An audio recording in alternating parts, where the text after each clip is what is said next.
जायकेदार पकवान का नाम भी ग्रैंड फैमिली रेस्टोरेंट, जहां मिलेंगे आपको हर तरह के वैरायटीज का खाना जो आपको उंगलियां चबाने पर कर देगा मजबूर। खाने के इस खजाने में आपके बर्थडे, कई तरह की पार्टियां और अपनों के साथ मिल बैठ के बिता सकते हैं खुशियों के पल। B grand family restaurant, central bus stand Bijapur. ಕರ್ನಾಟಕದಲ್ಲಿ ಡಿಸೆಂಬರ್ 29ಗೆ ಒಂದು ರಾಜಧಾನಿ ಬೆಂಗಳೂರಿನಲ್ಲಿ ಕನ್ನಡ ನಾಮಫಲಕದ ಕುರಿತು ಒಂದು ಐತಿಹಾಸಿಕ ಹೋರಾಟ ಕರ್ನಾಟಕ ರಕ್ಷಣಾ ವೇದಿಕೆ ರಾಜ್ಯಾಧ್ಯಕ್ಷರಾದ ಸನ್ಮಾನ್ಯ ಶ್ರೀ ಟಿ ಎ ನಾರಾಯಣಗೌಡರ ನೇತೃತ್ವದಲ್ಲಿ ನಾವು ಮಾಡಿದ್ದಾಗಿದೆ. ಅದರ ಜೊತೆಯಲ್ಲಿ ನಮಗೆಲ್ಲರಿಗೂ ಗುರುತಿದ್ದ ಹಾಗೆ ನಾಡಿನ ಪ್ರಮುಖ ಪದಾಧಿಕಾರಿಗಳು ನಮ್ಮ ರಾಜ್ಯಾಧ್ಯಕ್ಷರ ಒಂದು ಏನು ಬಂಧನ ಆಗಿ ಬೆಂಗಳೂರಿನ ಪರಪ್ಪನಗರ ಜೈಲಿನಲ್ಲಿ ಏನದ ಆ ಒಂದು ಹೋರಾಟಕ್ಕೆ ಸರ್ಕಾರ ನಮಗೆ ಬಂಧಿಸಿ ಪರಪ್ಪನಗರ 14 ದಿವಸ ನಮಗೆ ಜೈಲಿಗೆ ಕಳಿಸಿದ್ದಾಗಿತ್ತು ತಮಗೆಲ್ಲ ಗೊತ್ತು. ಅದರಲ್ಲಿ ವಿಶೇಷವಾಗಿ ನಾನು ಜಿಲ್ಲಾಧ್ಯಕ್ಷ ಮತ್ತು ನನ್ನ ಜೊತೆ ನಮ್ಮ ಉಪಾಧ್ಯಕ್ಷರಾದ ಮಹಾದೇವರಾಜವರು ಕೂಡ 14 ದಿವಸ ನಾವು ಪರಪ್ಪನಗರ ಜೈಲಿಗೆ ಹೋಗಿ ಈ ಕನ್ನಡ ನಾಡಿಗಾಗಿ, ಈ ಕನ್ನಡ ಭಾಷೆಗಾಗಿ, ನಾಡಿನ ಏಳಿಗೆಗಾಗಿ, ನಾಡಿನ ಭಾಷೆ ಮತ್ತು ನಾಡಿನ ಪ್ರತಿಯೊಂದು ಸಮಸ್ಯೆಗೆ ನಾವು ಸರ್ಕಾರಕ್ಕೆ ಒತ್ತಾಯ ಮಾಡಿ ಈ ನಾಡಿನಲ್ಲಿ ಕನ್ನಡ ಭಾಷೆ, ವಿಶೇಷವಾಗಿ ನಾಡಿನ ವ್ಯಾಪಾರಸ್ಥರಾಗಲಿ ಇನ್ನಿತರ ಸಂಸ್ಥೆಗಳಾಗಲಿ ಕನ್ನಡ ನಾಮಫಲಕ್ಕೆ ಹಿಂದೇಟು ಹಾಕುವಂಥ ಪರಿಸ್ಥಿತಿ ನಿರ್ಮಾಣ ಆಗಿತ್ತು. ಅದಕ್ಕಾಗಿ ನಾವು ಸಾಕಷ್ಟು ಸಲ ಹೋರಾಟ ಮಾಡಿದ್ರು ಕೂಡ ಮತ್ತು ಸರ್ಕಾರ ಪದೇ ಪದೇ ತಮ್ಮ ಆದೇಶ ನೀಡಿದ್ರು ಕೂಡ ಸಾಕಷ್ಟು ವ್ಯಾಪಾರಸ್ಥರು, ಮಳಿಗೆ ಮಾಲಕರು, ಸಂಸ್ಥೆಯ ಮುಖ್ಯಸ್ಥರು ಆ ಒಂದು ಸರ್ಕಾರದ ಆದೇಶಕ್ಕೆ ಮಾನ್ಯತೆ ಕೊಡಲಾರದೆ ಇವತ್ತು ವಿಶೇಷವಾಗಿ ರಾಜಧಾನಿ ಬೆಂಗಳೂರಿನಲ್ಲಿ ಮತ್ತು ರಾಜ್ಯದ ಎಲ್ಲ ನಗರಗಳಲ್ಲಿ ಎಲ್ಲ ವ್ಯಾಪಾರಸ್ಥರಾಗಲಿ, ಉದ್ಯಮಿಗಳು ಆಗಲಿ, ಎಲ್ಲ ಸಂಸ್ಥೆಯ ಮುಖ್ಯಸ್ಥರಾಗಲಿ ಪ್ರತಿಯೊಂದು ವಿಷಯದಲ್ಲಿ ಕೂಡ ಇವತ್ತು ಬೇರೆ ಭಾಷೆ ಅಂದರೆ ಇಂಗ್ಲೀಷ್ ಮತ್ತು ಹಿಂದಿಯ ಒಂದು ಭಾಷೆಗೆ ಭಾಳ ಪ್ರಾಮುಖ್ಯತೆ ಕೊಟ್ಟು ಕನ್ನಡಿಗೆ ಕಡೆಗಣಿಸುವಂಥ, ಕನ್ನಡ ಭಾಷೆಗೆ ಕಡೆಗಣಿಸುವಂಥ ಕೆಲಸ ಇವತ್ತು ಆಗಿತ್ತು.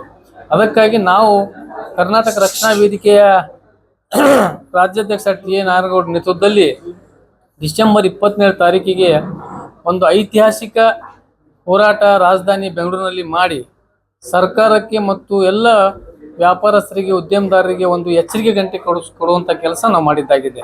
ಅದರ ಪ್ರಯುಕ್ತವಾಗಿ ಇವತ್ತು ತಮಗೆಲ್ಲ ಗುರುತಿದ್ದ ಹಾಗೆ ಸಾಕಷ್ಟು ರಾಜಧಾನಿಯಲ್ಲಿ ಮತ್ತು ಇನ್ನಿತರ ನಗರಗಳಲ್ಲಿ ಕೂಡ ಇವತ್ತು ಜಿಲ್ಲಾ ಆಡಳಿತ ಮತ್ತು ಮಹಾನಗರ ಪಾಲಿಕೆಯ ಅಧಿಕಾರಿಗಳು ಆ ಒಂದು ಕನ್ನಡದ ನಾಮಫಲಕ್ಕಾಗಿ ಸಾಕಷ್ಟು ವ್ಯಾಪಾರಸ್ಥರಿಗೆ ಮತ್ತು ಎಲ್ಲ ಸಂಘ ಸಂಸ್ಥೆಯ ಮುಖ್ಯಸ್ಥರಿಗೆ ಒಂದು ಎಚ್ಚರಿಕೆ ಕೊಡುವಂಥ ಕೆಲಸ ಕೆಲವೊಂದು ಕಡೆ ಆಗಿದೆ.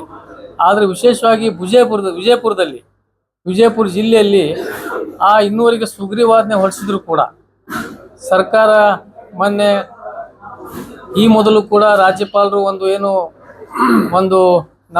ನಮ್ಮ ಒಂದು ಕರ್ನಾಟಕ ಸರ್ಕಾರದ ನಿಲುವು ಒಂದು ಸುಗ್ರೀವಾಜ್ಞೆ ಮಾಡಿ ಅದನ್ನು ಜಾರಿಗೆ ತರಬೇಕಂತ ಹೇಳಿ ಮೊದಲನೇ ಸಲ ಪ್ರಯತ್ನ ಮಾಡಿದಾಗ ಮಾನ್ಯ ಘನವತ್ತ ರಾಜ್ಯಪಾಲರು ಅದಕ್ಕೆ ಮತ್ತೊಮ್ಮೆ ಪರಿಶೀಲನೆ ಮಾಡಿ ವಿಧಾನಸಭೆಯಲ್ಲಿ ಅದು ಮಂಡನೆ ಮಾಡಿ ಕಳಿಸ್ಬೇಕಂತ ಹೇಳಿ ನಾವು ಒಂದು ನಿರ್ಣಯ ಮಾಡಿ ಕಳಿಸಿದ್ರು. ಅದರ ಪ್ರಯುಕ್ತವಾಗಿ ಕರ್ನಾಟಕ ಸರ್ಕಾರ ಮೊನ್ನೆ ಅಧಿವೇಶನದಲ್ಲಿ ಮತ್ತೆ ಅದು ಆ ಒಂದು ಬಿಲ್ಲನ್ನು ಪಾಸ್ ಮಾಡಿ ಮಾನ್ಯ ರಾಜ್ಯಪಾಲರಿಗೆ ಒಂದು ರುಜುವಾಗಿ ಕಳಿಸಿ ಅಲ್ಲಿನೂ ಕೂಡ ಮಾನ್ಯತೆ ಸಿಕ್ಕು ಈಗ ಸುಗ್ರೀವಾಜ್ಞೆ ಜಾರಿಯಾಗಿದೆ, ತಮಗೆಲ್ಲ ಗೊತ್ತಿದೆ.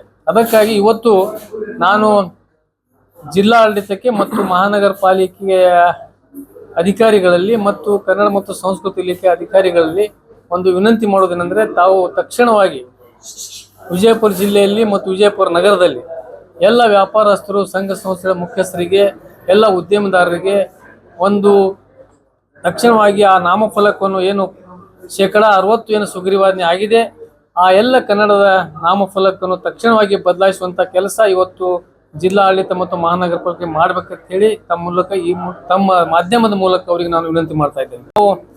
ಇದೇ ದಿನಾಂಕ ನಾಳೆ 5ನೇ ತಾರೀಕಿಗೆ ಒಂದು ಜಾಗೃತಿ ಮೂಡಿಸಲಿಕ್ಕೆ ನಾಮಫಲಕದ ಸರ್ಕಾರದ ಏನು ಆದೇಶ ಇದೆ ಅದು ತಕ್ಷಣವಾಗಿ ಪಾಲಿಸುವಂಥ ಕೆಲಸ ಉದ್ಯಮದಾರರು ಮತ್ತು ಸಂಘ ಸಂಸ್ಥೆಗಳೆಲ್ಲ ಮುಖ್ಯಸ್ಥರು ಮತ್ತು ಅದು ಮಾಡಬೇಕಾಗಿದೆ.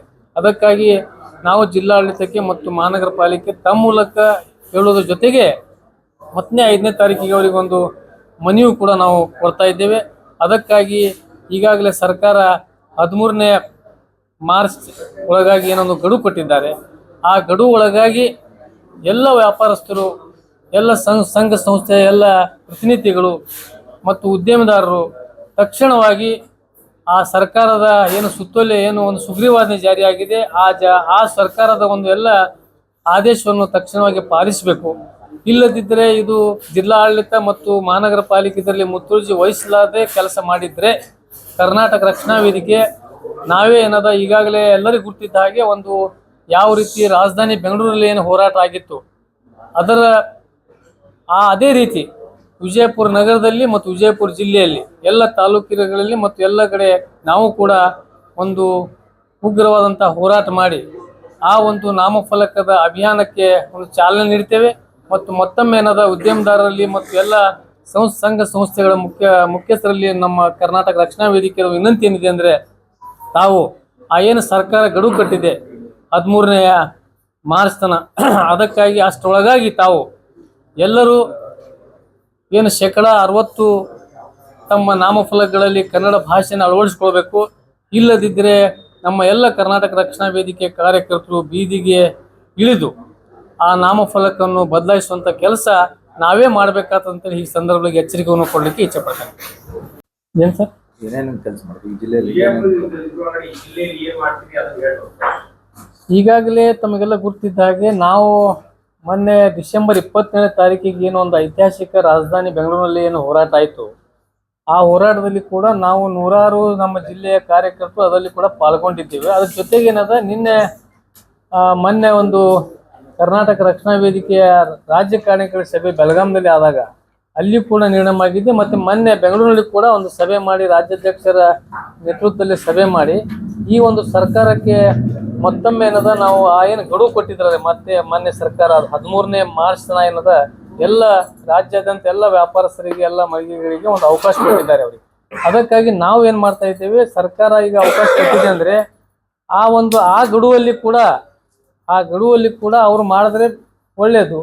ಇಲ್ಲದಿದ್ದರೆ ನಾವು ಜಿಲ್ಲಾಡಳಿತಕ್ಕೆ ಮತ್ತು ಮಹಾನಗರ ಪಾಲಿಕೆ ಎಲ್ಲ ಅಧಿಕಾರಿಗಳಿಗೆ, ಕನ್ನಡ ಮತ್ತು ಸಂಸ್ಕೃತಿ ಇಲಾಖೆ ಅಧಿಕಾರಿಗಳು ಯಾರ್ಯಾರಿಗೆ ಮತ್ತು ಕನ್ನಡ ಪ್ರಾಧಿಕಾರ ಅಧಿಕಾರಿಗಳಿಗೆ ಎಲ್ಲರಿಗೆ ಏನು ಸರ್ಕಾರ ಯಾರ್ಯಾರಿಗೆ ಜವಾಬ್ದಾರಿ ಕೊಟ್ಟಿದೆ ಇದು ಒಂದು ಅಳವಡಿಸುವಂಥ ಏನು ಇಂಪ್ಲಿಮೆಂಟ್ ಮಾಡಲಿಕ್ಕೆ ಯಾವ ಅಧಿಕಾರಿಗಳಿಗೆ ಇಲ್ಲಿ ಸಮಿತಿ ಮಾಡಿ ಇದು ಒಂದು ಕಾರ್ಯರೂಪಕ್ಕೆ ತರುವಂಥ ಕೆಲಸ ಯಾರಿಗೆ ನೇಮಿಸಿದ್ದಾರೆ ಅವರು ಮಾಡಿದ್ದೇ ಇದ್ದಲ್ಲಿ, ಅವ್ರು ಮಾಡಲಿಲ್ಲ ಅಂದರೆ ನಾವು ಮತ್ತೆ ಕರ್ನಾಟಕ ರಕ್ಷಣಾ ವೇದಿಕೆಯ ಕಾರ್ಯಕರ್ತರು ಎಲ್ಲ ಜಿಲ್ಲಾ ಕೇಂದ್ರಗಳಲ್ಲಿ, ತಾಲೂಕಾ ಕೇಂದ್ರಗಳಲ್ಲಿ ಈಗ ಕನ್ನಡ ಪರ ಸಂಘಟನೆಗಳು ಈಗ ಸರ್ಕಾರಕ್ಕೆ ಹ್ಯಾಂಗ ಅಭಿನಂದನೆ ಸಲ್ಲಿಸಿದ್ರು ಮಾಡಿದ್ದಾರೆ.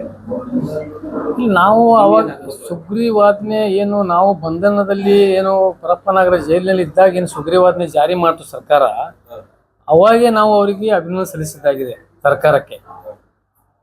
ನಮ್ಮ ರಾಜ್ಯಾಧ್ಯಕ್ಷರು ತಕ್ಷಣ ಅದು ಮಾಧ್ಯಮದ ಮುಖಾಂತರ ಪರಪ್ಪನಗರ ಜೈಲಿನಿಂದ ಬಿಡುಗಡೆ ಆದ ತಕ್ಷಣ ನಾವು ಈ ರೀತಿ ನಮ್ಮ ಒಂದು ಹೋರಾಟಕ್ಕೆ ಜಯ ಸಿಕ್ಕಿದೆ, ಸರ್ಕಾರ ನಮ್ಮ ಹೋರಾಟಕ್ಕೆ ಮಾನ್ಯತೆ ಕೊಟ್ಟು ಇವತ್ತು ಏನು 60% ನಾಮಫಲಕಗಳಲ್ಲಿ ಕನ್ನಡ ಭಾಷೆಯನ್ನು ಅಳವಡಿಸುವಂಥ ಏನೋ ಒಂದು ಸುಗ್ರೀವಾಜ್ಞೆ ಜಾರಿ ಮಾಡ್ತು. ಅದಕ್ಕಾಗಿ ಕರ್ನಾಟಕ ರಕ್ಷಣಾ ವೇದಿಕೆ ಈಗಾಗಲೇ ರಾಜ್ಯಾಧ್ಯಕ್ಷರು ಅಭಿನಂದನೆ ಸಲ್ಲಿಸಿದ್ದಾರೆ. ಅದರ ಜೊತೆಗೆ ನಾವು ಕೂಡ ವಿಜಯಪುರ ಜಿಲ್ಲೆಯ ಕರ್ನಾಟಕ ರಕ್ಷಣಾ ವೇದಿಕೆಯ ವತಿಯಿಂದ ಮತ್ತು ಎಲ್ಲ ಕನ್ನಡ ಪರ ಸಂಘಟನೆಗಳು, ಎಲ್ಲ ಕನ್ನಡಿಗರ ಪರವಾಗಿ ಸರ್ಕಾರಕ್ಕೆ ಮತ್ತೊಮ್ಮೆ ಅಭಿನಂದನೆ ಸಲ್ಲಿಸ್ತಾ ಇದ್ದೇವೆ. ಅಭಿನಂದನೆ ಆಯ್ತು. ಗಡಿ ಭಾಗದಲ್ಲಿ ಪರ್ಟಿಕ್ಯುಲರ್ ಆಗಿ ವಿಜಯಪುರ ಜಿಲ್ಲೆ ಗಡಿ ಭಾಗ ಆಗಿದೆ, ಏನು ಕ್ರಮ ತಗೋತೀರಿ ಮಾಡದೇ ಇದ್ರೆ ಅದ್ರ ಈಗ ಅದರಲ್ಲಿ ನಿಮಗೆ ಮತ್ತಿಷ್ಟು ಬಲ ಬಂತು. ಮೊದಲಿನ ಹೋರಾಟಕ್ಕೂ ಈಗಿನ ಹೋರಾಟಕ್ಕೂ ನಿಮಗೆ ಮತ್ತಿಷ್ಟು ಬಲ ಬಂತು. ಯಾವ ರೀತಿ ನೀವು ಕ್ರಮ ತಗೋತೀರಿ? ಏನು ಗಡಿ ಭಾಗದಲ್ಲಿ ಕನ್ನಡದ ಸಮಸ್ಯೆ ಸಿಕ್ಕಾಪಟ್ಟೆ ಇದೆ, ಈಗ ಆ ಸಮಸ್ಯೆಗಳು ಹೇಗೆ ನೀವು ಸೊಲ್ಯೂಷನ್? ಈಗಾಗಲೇ ಮೊನ್ನೆ ಬೆಳಗಾವಿಯಲ್ಲಿ ರಾಜ್ಯ ಕಾರ್ಯಕಾರಿಣಿ ಸಭೆ ಇದ್ದಾಗ ಕರ್ನಾಟಕ ರಕ್ಷಣಾ ವೇದಿಕೆಯ ರಾಜ್ಯ ಕಾರ್ಯಕಾರಿಣಿ ಸಭೆಯಲ್ಲಿ ವಿಶೇಷವಾಗಿ ಗಡಿನಾಡ ಪ್ರದೇಶದಲ್ಲಿ ನಾವು ಏಕೆಂದರೆ ಈಗ ಮಹಾರಾಷ್ಟ್ರದ ಸರ್ಕಾರ ಏನು ಕೆಲವೊಂದು ಕುತಂತ್ರ ಕೆಲಸಗಳನ್ನು ಮಾಡ್ತಾ ಇದೆ, ಅದಕ್ಕೆ ಎಚ್ಚರಿಕೆ ಕೊಡುವಂಥ ಕೆಲಸ ನಾವು ಸರ್ಕಾರ ಮಾಡಬೇಕು. ಅದ್ರ ಜೊತೆಗೆ ನಾವು ಕೂಡ ಕರ್ನಾಟಕ ರಕ್ಷಣಾ ವೇದಿಕೆಯವರು ಕೂಡ ಅದಕ್ಕೆ ಯಾವ ರೀತಿ ತಕ್ಕ ಪಾಠ ಕಲಿಸ್ಬೇಕು ಮತ್ತು ಅಲ್ಲಿ ಕೂಡ ಏನದ ಒಂದು ಏನು ಗಡಿ ಪ್ರದೇಶಗಳಲ್ಲಿ ಸಾಕಷ್ಟು ಅಭಿವೃದ್ಧಿ ದೃಷ್ಟಿಯಲ್ಲಿ ಕೂಡ ಕೆಲಸ ಆಗಬೇಕಾಗಿದೆ. ಭಾಷೆಯ ಅಭಿವೃದ್ಧಿಗೋಸ್ಕರನೂ ಕೆಲಸ ಆಗಬೇಕಾಗಿದೆ. ಅದಕ್ಕೆ ಸರ್ಕಾರಕ್ಕೆ ಕೂಡ ಮೊನ್ನೆ ನಾವು ನಿರ್ಣಯಗಳನ್ನು ಮಾಡಿ ಸರ್ಕಾರಕ್ಕೆ ಕೂಡ ಒತ್ತಾಯ, ನಮ್ಮ ರಾಜ್ಯಾಧ್ಯಕ್ಷ ಏನಾದ್ರು ಕೂಡ ಮಾಧ್ಯಮದ ಗೋಷ್ಠಿ ಮಾಡಿ ಮಾಧ್ಯಮದ ಮುಖಾಂತರ ಕೂಡ ಸರ್ಕಾರಕ್ಕೆ ಒಂದು ಮನವಿ ಕೂಡ ಮಾಡಿದ್ದಾಗಿದೆ.